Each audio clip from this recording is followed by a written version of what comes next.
Hello, everybody, and welcome to History Bite number 240, dated April 28th, 2021. I'm Walter, your mobile historian and blue-collar scholar. This History Bite is entitled President Eisenhower's Supreme Court Appointments. President Dwight David Eisenhower, otherwise known to many as Ike or simply General Eisenhower, served as the 34th President of the United States of America from January 20th, 1953 to January 20th, 1961. A member of the Republican Party, President Eisenhower had the unique opportunity to make 5 appointments to the Supreme Court of the United States, which is 3 more than the average 2-term president tends to get. Okay? In appointing 5 men to the Supreme Court of the United States, President Eisenhower replaced the following jurists. First, Chief Justice Frederick Moore Vinson in 1953. Vinson had been appointed to the court in 1946 as its Chief Justice by President Harry S. Truman, Eisenhower's predecessor in the White House. Next, Justice Robert H. Jackson in 1954. Jackson had been appointed to the court in 1941 by President Franklin D. Roosevelt. Third, Justice Sherman Minton. Minton in 1956. Minton had been appointed to the court in 1949 by President Harry S. Truman. Fourth, Justice Stanley Forman Reed. Justice Reed had been appointed to the court in 1938 by President Franklin D. Roosevelt and stepped down in 1957. And last but not least, Justice Harold Burton. Burton stepped down in 1958, having served on the court for 13 years. He was appointed in 1945 by President Harry S. Truman. All right, so most of the guys Eisenhower was replacing had been appointed by his immediate predecessor, which is very rarely, if ever, the case. You know, most Supreme Court justices don't stay for a couple of years and leave. They tend to stay for decades. So Eisenhower was indeed presented with a very rare set of circumstances that most presidents only wish they could have had. All right? So, in naming 5 men to the Supreme Court of the United States, let's go through each and every single one. President Eisenhower's first opportunity to name a member of the Supreme Court of the United States came with the death of Chief Justice Frederick Moore Vinson in September of 1953. Vinson's death came as a shock to most people, although given the fact that he was a chain smoker, it shouldn't have come as a shock to those who knew him closely. But nevertheless, he hadn't demonstrated any signs of poor health, and his sudden death was certainly, really shocking. So, President Eisenhower was taken, back by this and, certainly didn't think that the Chief Justiceship would be the first Supreme Court vacancy that he would have to fill. So he initially offered the position to former New York governor and 1948 Republican presidential candidate Thomas Dewey. Dewey had no interest in the position. Eisenhower also looked high and low, near and far throughout the federal judiciary for a possible replacement. But at some point in the process, he recalled the promise he had made to California Governor Earl Warren. Yes, Earl Warren was the very popular and prominent governor of the state of California at this time. And he had a personal connection to Eisenhower. Indeed, at the 1952 Republican National Convention, in exchange for Warren's support for his nomination, to get the Republican nomination for president, Eisenhower promised Warren, who also was trying to get the nomination, so that's how this little bargain came about. Eisenhower promised Warren, in exchange for his support, the first vacancy on the Supreme Court. Now, pretty sure General Eisenhower didn't think that the first vacancy was going to be the court's center chair. But, what do I always say? C'est la vie. All right? So Eisenhower, in remembering this pledge to Warren, fulfilled his promise, and issued him a recess appointment to the Supreme Court as its Chief Justice in October of 1953. The Senate was not in session at this time. All right. Warren was formally nominated to his position as Chief Justice by President Eisenhower in January of 1954 when the Senate reconvened, and Warren would be confirmed, all right, as Chief Justice of the United States by a voice vote on the 1st of March, 1954. I have my handy references nearby for some of these dates and Senate confirmation numbers because I want to be crystal clear, correct with all of you. Okay? So at this point, Warren is now our new Chief Justice, and thus he began presiding over what would, over the next 16 years, become known as the Warren Court, ladies and gentlemen. Yes, the Warren Court, okay? During the next 16 years, Chief Justice Warren would lead a constitutional revolution, folks, expanding civil rights, civil liberties, and leaving his mark most notably in the area of criminal procedure. Indeed, through the decisions of the Warren Court, all right, the Bill of Rights and its protections essentially became applicable to the states more realistically than ever before. All right. The Warren Court, needless to say, was not very popular with conservatives. All right. And they blamed it for the rise in the nation's crime during the 1960s. All right. Nevertheless, Warren never backed away from his landmark decisions, expanding the rights of defendants or civil rights or any other areas. All right. In Warren's defense of these decisions, he simply replied, he was merely enforcing the Constitution. Can't argue with that, can we? No, of course not. In his mind, I can't altogether disagree. Warren's most landmark decision was Baker versus Carr in 1962, which dealt with the issue of legislative districting. One man, one vote principle came from this case. All right. We had a lot of disproportionate districting in the country, legislative districting at that time, 1962.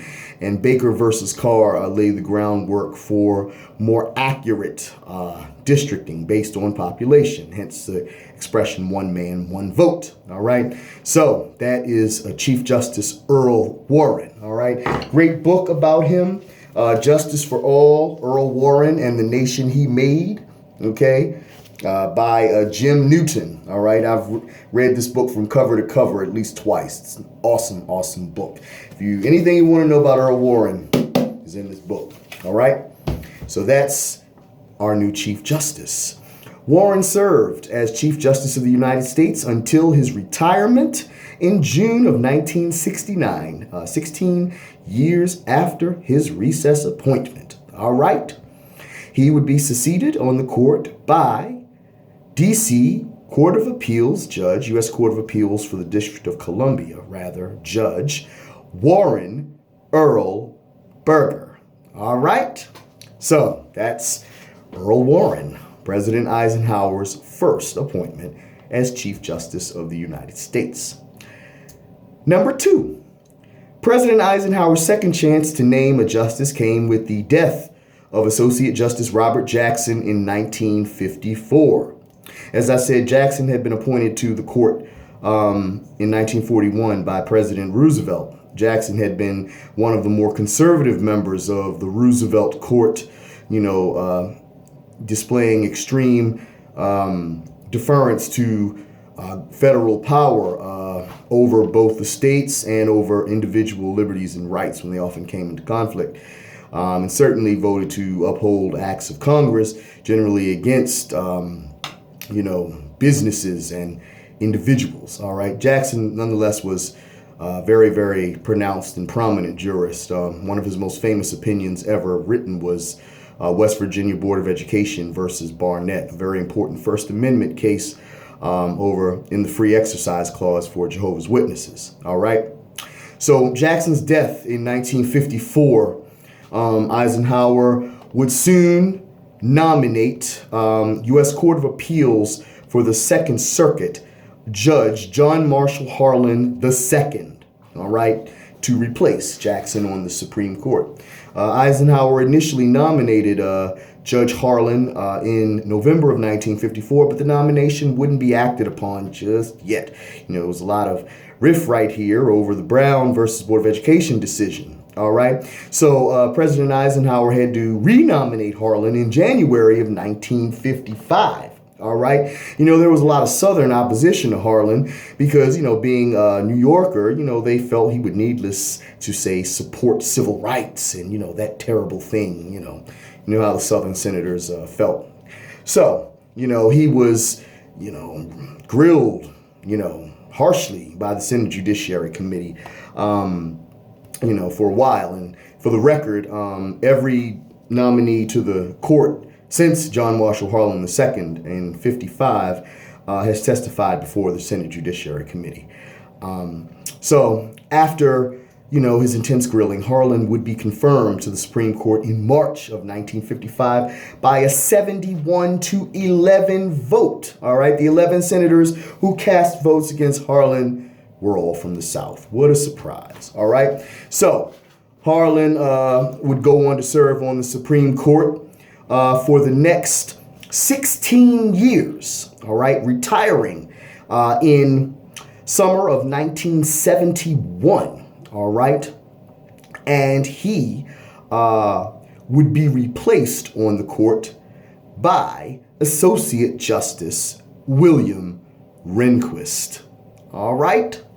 During his time on the court, Harlan was actually not a great deal different than the man he replaced, all right, Robert Jackson. Harlan was a more conservative member of the Warren Court, certainly siding with the states and with the federal government when claims of violations of constitutional rights had taken place. Harlan was very deferential to law and order and to the authorities rather than to claims of constitutional rights being violated. He was certainly on the right side when it came to civil rights and civil liberties, but in criminal procedure, he was deferential to the state almost in every circumstance.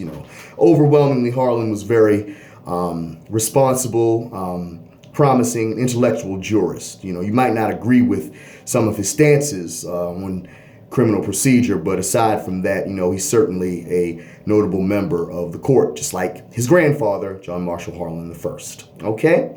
So President Eisenhower's third chance to name a justice came in 1956 with the retirement of Justice Sherman Minton. All right? Again, Minton had been appointed to the court only 7 years earlier by President Truman in 1949, and cited health reasons as his decision to step down. All right. So with that retirement being during an election year, election year politics always carry the day. Eisenhower was, had several influential factors given to him with respect to picking the next justice. Okay. Politics, again, all in play. Eisenhower, recognized he needed the northeastern part of the country, which was Democratic, He also wanted to appear bipartisan, so, he would prefer this next judge to be a Democrat, and he had been suggested by Cardinal Francis Spellman to appoint a Catholic to the Supreme Court. I always smile because as a Catholic man, the more the merrier, okay? So, with these ideas in mind, these suggestions, to woo voters, all right? New Jersey Supreme Court Justice William J. Brennan Jr., all right, had gained the attention of Attorney General Herbert Brownell, all right? And, that was due to a speech that Brennan had made in the place of that court's Chief Justice Arthur Vanderbilt. Okay? Now, the speech had definite conservative tones to it, especially with respect to law and order. Okay? And Brownell reasoned that, this is the exact type of judge Eisenhower would want on the Supreme Court. Okay? And thus, in addition to, Brennan's conservatism, he also had the qualities that had been suggested to Eisenhower to perhaps consider when naming a justice. First, and they would be that he was a lifelong Democrat, Northeasterner, being from New Jersey, and a lifelong Catholic. All right?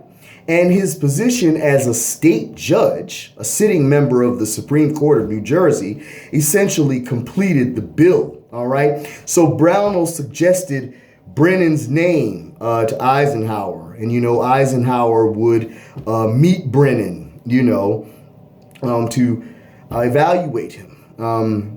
Justice Brennan traveled to the White House to meet President Eisenhower. And once he got to Union Station, he had a hot dog, all right, because he wasn't expecting to be served dinner at the White House, okay? And that wasn't the only thing he wasn't expecting either, all right? So, once he got to the White House, not only was he served dinner, but, he would be offered that Supreme Court seat, okay? The rest is history. So, once again, with the Senate not in session, President Eisenhower would issue a recess appointment to Associate Supreme Court Justice of New Jersey, William J. Brennan Jr. All right. Eisenhower issued him a recess appointment to the Supreme Court of the United States in October of 1956. All right. That brings us essentially with that to the next appointment to the Supreme Court, which came as a result of the abrupt resignation of Justice Stanley Reed in February of 1957. All right, these two appointments came very close to one another. All right, pause on Reed, back to Brennan. Now, Brennan would be nominated to the court formally on January 14th, 1957, when the Senate resumed its session. Fast forward 1 month forward to the retirement of Justice Stanley Reed in 1957. Within a week, President Eisenhower, this is Eisenhower's fourth nominee, okay? Within a week, Eisenhower nominated U.S. Court of Appeals Judge Charles Evans Whitaker to fill the vacancy left by Justice Stanley Foreman Reed. All right? So you've got these two nominations, third and fourth. All right? Both pending before the Senate. All right? Okay. Neither man is generally very controversial, either Brennan or Whitaker. Okay? Both testified before the Senate Judiciary Committee. Okay? And neither one of them made the committee too nervous. Okay? And both Brennan and Whitaker would be confirmed to the Supreme Court by the U.S. Senate formally on March 19th, 1957. So let's get into these two. Now, Justice William J. Brennan Jr., Eisenhower's third appointment to the court, would arguably be, aside from Chief Justice Warren, his most influential appointment ever, all right, to the Supreme Court of the United States. All right, this is a great book on him, Justice Brennan, Liberal Champion, all right, by Seth Stern and Stephen Wermel, all right. William J. Brennan Jr. Would serve on the Supreme Court from 1956 until his retirement in July of 1990. Like I said, on my 5th birthday in July of 1990. All right. During his 34 years on the Supreme Court of the United States, Justice Brennan, like Chief Justice Warren, was a judicial champion of civil rights, civil liberties. Okay, he was a broad advocate of federal power to use against non-compliant states in enforcing civil rights. All right, Brennan was an outspoken opponent of capital punishment, on the court. He felt that the role of the judiciary was essentially to correct all legal ills in society. All right, in his mind, every legal wrong had a legal remedy. Okay, Justice Brennan's opinions over the course of 34 years on the Supreme Court certainly have touched almost every area of public life in this country. Just to name some of his most memorable opinions, New York Times, Company versus Sullivan, 1964, very important First Amendment case on free press. Let's see, what else? Eisenhower versus Baird, 1972, very important privacy rights case involving contraceptives. Texas versus Johnson, 1989, very important First Amendment case on the subject of flag burning. Okay, during his time on the court, Justice Brennan issued hundreds of opinions, like I said, in a litany of different areas in American jurisprudence. Arguably, there's not one area that his influence did not touch. Okay, not to mention during the turbulent 50s and 60s, his influence in criminal procedure, civil rights cannot, be said enough. Brennan was arguably the intellectual leader of the Warren Court. He was Warren's loyal lieutenant.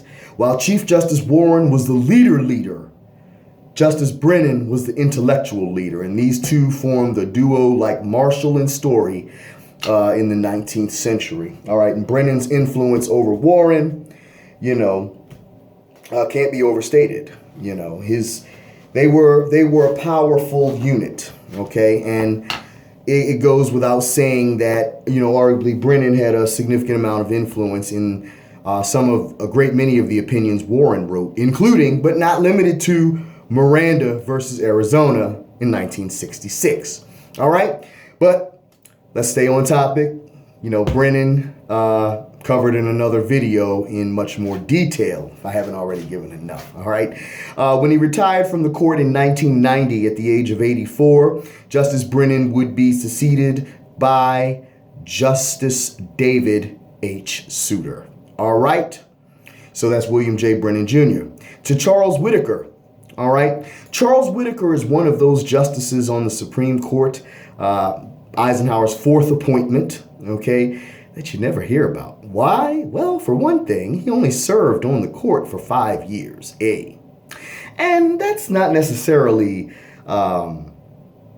the only reason you never hear about Whitaker, but also you don't really hear about Whitaker because he was kind of a underperformer on the court. Whitaker suffered, almost as soon as he got there, he suffered from a terrible writer's block, which inhibited his ability to truly function the way that a justice should be able to function. He often needed help in writing opinions, all right? One time I read that Whitaker was so stuck on an opinion once that Associate Justice William O. Douglas took Whitaker's opinion, finished it himself, gave it back to Whitaker, and then went back to writing his own opinion. Douglas was known to be an exceptionally fast writer of opinions. Douglas was known to often write opinions in as little as 20 minutes. Now that either means that they're very straight to the point without any fluff or duff, or they are exceptionally poor quality. And I'm going to hope in some of the Douglas opinions I've read, most of them lie in the former category, just straight to the point without a lot of fluff or duff. All right. So Whitaker, wasn't a very productive member of the Supreme Court of the United States. And, he didn't really leave much of a serious imprint, if any imprint, on constitutional law. And his time with the court was brief, like I said, 1957 until 1962, all right, when he almost suffered a nervous breakdown with respect to the Baker versus Carr decision, all right? So Whitaker retired from the court in 1962, all right, and would be replaced by Byron White, Justice Byron White, all right? Kennedy would put White on the court, very good appointment as well to replace Whitaker, all right? So that's Eisenhower's first, second, third, and fourth appointment. Last but not least, his fifth appointment came in 1958 with the retirement of Justice Harold Burton. All right? Burton had decided to hang it up due to his diagnosis with Parkinson's disease, and the advice from his doctors that it was best that he stepped down from the court, okay? So with that, Burton retired from the court in October of 1958. Everybody loves to retire in October. You notice that? A lot of people stepping down in October. So Eisenhower used a recess appointment to seat U.S. Court of Appeals Judge Potter Stewart on the Supreme Court. All right. Stewart was serving as a judge on the U.S. Court of Appeals for the Sixth Circuit. All right. And he had developed a conservative reputation. Before I go, Whitaker was also a fairly conservative justice on the court, but on the court, he supported the Warren Court's decisions with respect to civil rights. But off the court, he became a powerful critic of the Warren Court's decisions, as well as the very active pace of the civil rights movement, thinking that they were just too out of control and they should just use the courts to get done what needed to be done, not all this protesting and marching. C'est la vie.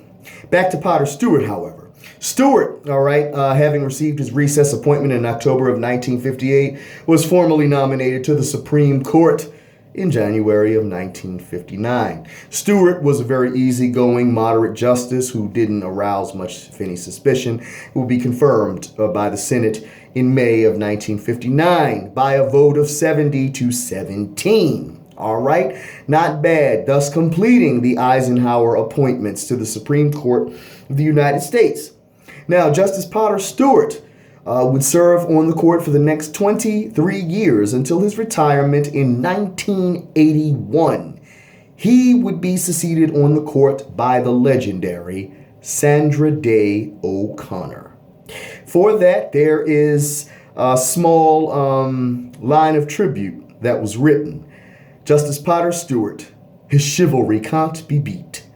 The only Supreme Court justice to give a lady his seat. Indeed, Potter Stewart was a very gracious man, and during his 23 years on the Supreme Court, he is best known for being a criminal law conservative and a civil rights liberal, all right? Where he needed to be liberal and correct, he was. And where he needed to be conservative, arguably, he was. Okay?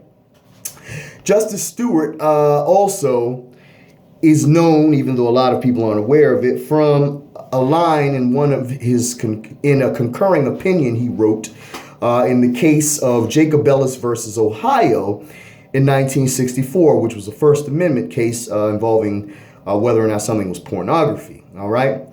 The landmark line that Stewart wrote in that opinion was as follows.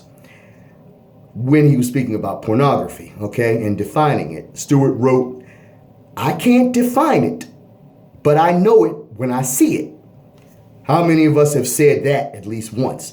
I can't define it, can't put my finger on it directly, but I know it when I see it, Another interesting dichotomy with Stewart was the fact that he dissented in the court's landmark 1965 decision in Griswold versus Connecticut, but was a part of the majority opinion in the court's 1973 decision in Roe versus Wade, 8 years later.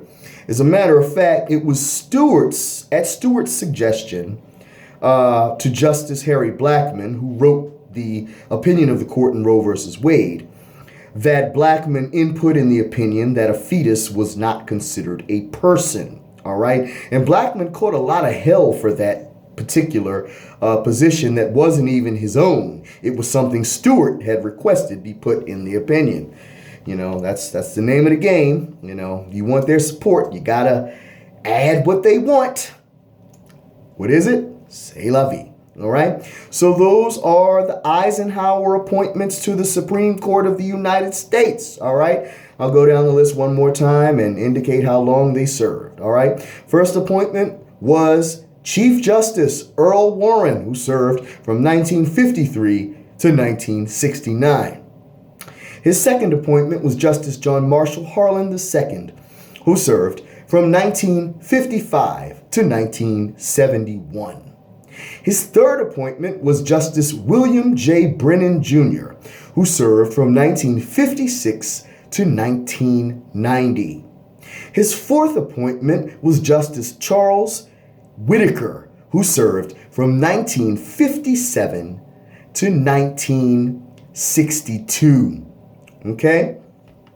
And last but not least, his fifth appointment was Justice Potter Stewart, who served from 1958 to 1981.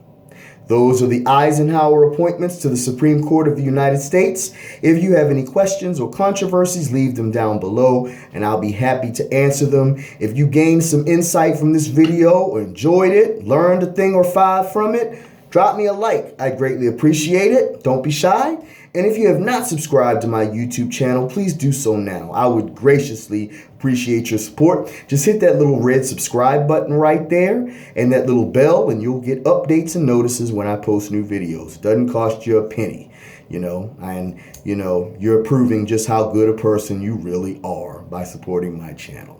Thank you so much for listening. If you've made it this far, I appreciate you. I can't say that enough. Take care, stay safe out there, and I'll talk to you at the next bite. Peace.